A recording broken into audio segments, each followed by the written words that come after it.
video sebelumnya kita sudah membahas screening surat lamaran dan wawancara awal. Berikutnya adalah tes psikologi dan asesmen. Beberapa jenis tes psikologi dan asesmen yang umum digunakan adalah cerah, bangun semangat, langkah mantap menuju mimpi, jejak langkah nyata di tes kepribadian. Tujuannya untuk menilai sifat-sifat kepribadian seperti kecenderungan untuk bekerja sama, stabilitas emosional, keterbukaan terhadap pengalaman baru, dan lain-lain. Contohnya, tes MBTI, yakni Myers-Briggs Type Indicator, kemudian Big Five Personality Test, dan ada beberapa tes yang lainnya. Persiapannya tidak perlu ada persiapan khusus, cukup menjawab dengan jujur dan konsisten. Tes kemampuan kognitif. Tujuannya untuk mengukur kemampuan intelektual seperti logika, pemecahan masalah, pemikiran analitis, dan kemampuan verbal. Contoh tesnya adalah tes IQ, tes kemampuan verbal dan numerik, tes penalaran logis, dan juga ada tes-tes yang lainnya. Persiapannya sebaiknya latihan dengan soal-soal tes kemampuan kognitif dan juga menjaga kondisi fisik dan mental agar tetap prima.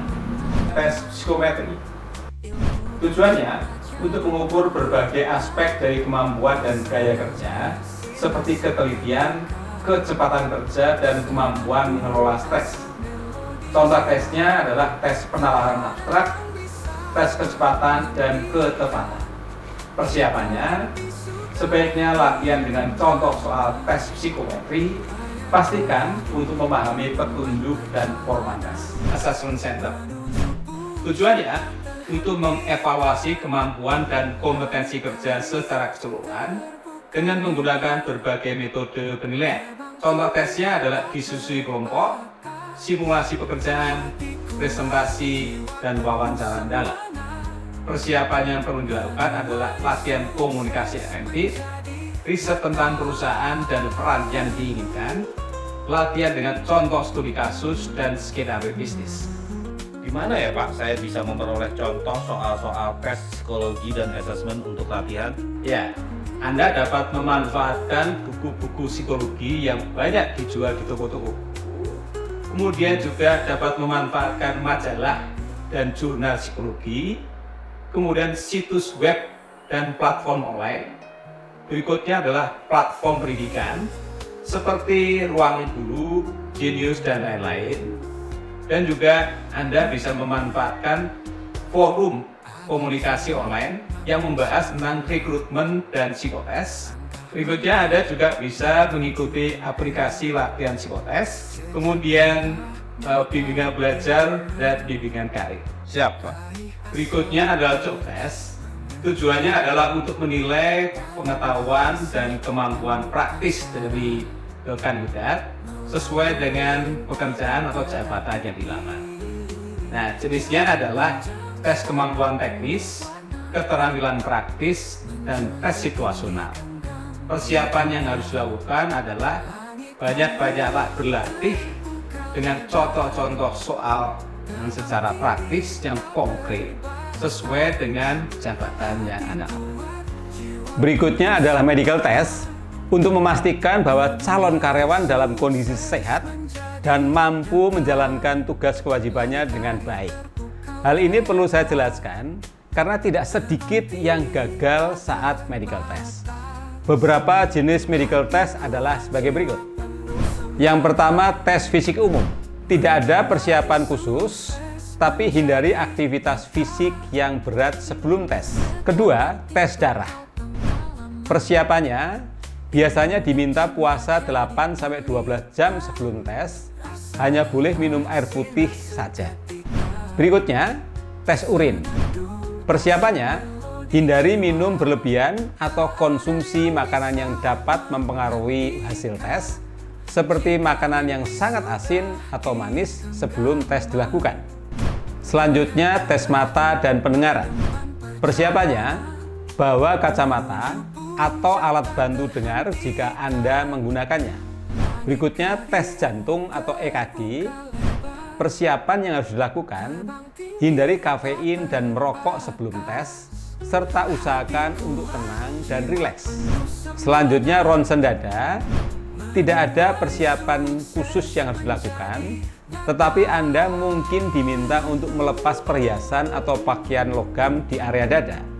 Dan yang terakhir, tes fungsi paru. Hindari merokok beberapa jam sebelum tes dan ikuti instruksi khusus dari tenaga medis. Tahap terakhir dari seleksi karyawan adalah final interview, yakni mendiskusikan tawaran pekerjaan kepada kandidat terpilih, termasuk di dalamnya tawaran gaji, tunjangan, dan persyaratan lainnya. Nah, berikut ini saya akan share tips untuk merespon tawaran gaji sebagai berikut.